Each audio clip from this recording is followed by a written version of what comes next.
Cinema ద్వారా ప్రజల్లో అవగాహన, రాజకీయంగా పోలవరం కోసం ఉద్యమం, కేంద్ర ప్రభుత్వం దృష్టికి సమస్యను తీసుకువెళ్లడం, ఆఖరికి పోలవరం ప్రాజెక్టుకి చిరంజీవి పోలవరం అని పేరు పెట్టినా కూడా తక్కువే అవుతుంది.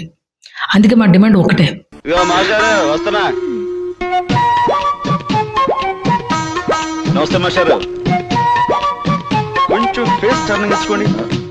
ఈ రోజు మనం మాట్లాడుకోబోయే విషయం ఆంధ్రప్రదేశ్ కళల ప్రాజెక్టు పోలవరం గురించి. కానీ ఈ పోలవరం ప్రస్తావన వచ్చినప్పుడు మనం మెగాస్టార్ చిరంజీవి గారి పేరును ఎందుకు ప్రత్యేకంగా గుర్తు చేసుకోవాలనే విషయం మీకు తెలుసా?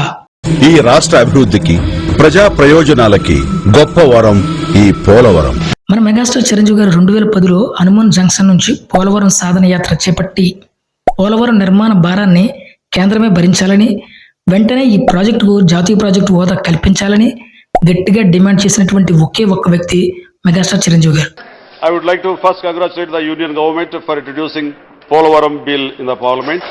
అంతటితో ఆగకుండా 2011లో పోలవరానికి జాతీయ ప్రాజెక్టు హోదా ఇవ్వాలనే ఉద్దేశంతో ప్రధాని డిమాండ్ అంటే అప్పటి ప్రధాని మన్మోహన్ సింగ్ ఆయన్ను స్వయంగా వెళ్లి కలిసి వినతి పత్రం సమర్పించినటువంటి ఒకే ఒక్క వ్యక్తి మెగాస్టార్ చిరంజీవి గారు. ఇంకా ఆసక్తికరమైన విషయం ఏంటంటే 2002లో వచ్చినటువంటి బ్లాక్ బాస్టర్ మూవీ ఇంద్రాలో కూడా నీటి సమస్య, నీటి అవసరం, పోలవరం వంటి భారీ ప్రాజెక్టుల ప్రాధాన్యత ప్రజలకు అర్థమయ్యేలా చూపించినటువంటి వ్యక్తి కూడా మెగాస్టార్ చిరంజీవి గారు. తాగడానికి గుక్కెడు నీళ్ళు లేక అక్కడ జనం అల్లాడిపోతా ఉంటే ఇక్కడ గుండిగిలు నీళ్లు నేలపాలు చేస్తున్నారు. అంటే సినిమా ద్వారా ప్రజల్లో అవగాహన, రాజకీయంగా పోలవరం కోసం ఉద్యమం, కేంద్ర ప్రభుత్వం దృష్టికి సమస్యను తీసుకువెళ్లడం, ఈ ప్రయాణంలో చిరంజీవి గారి పాత్రను మెగా అభిమానులు ఎప్పటికీ గుర్తుపెట్టుకుంటారు.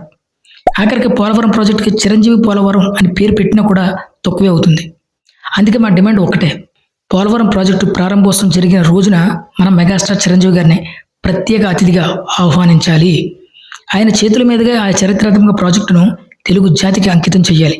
ఇది మన దేశ ప్రధాని శ్రీ నరేంద్ర మోడీ గారికి, ఆంధ్రప్రదేశ్ ముఖ్యమంత్రి శ్రీ నారా చంద్రబాబు నాయుడు గారికి, అలాగే ఆంధ్రప్రదేశ్ ఉప ముఖ్యమంత్రి పవన్ కళ్యాణ్ గారికి మా విన్నమ్ర విన్నపం మాత్రమే. జై చిరంజీవ, జై పోలవరం, జై తెలుగు జాతి.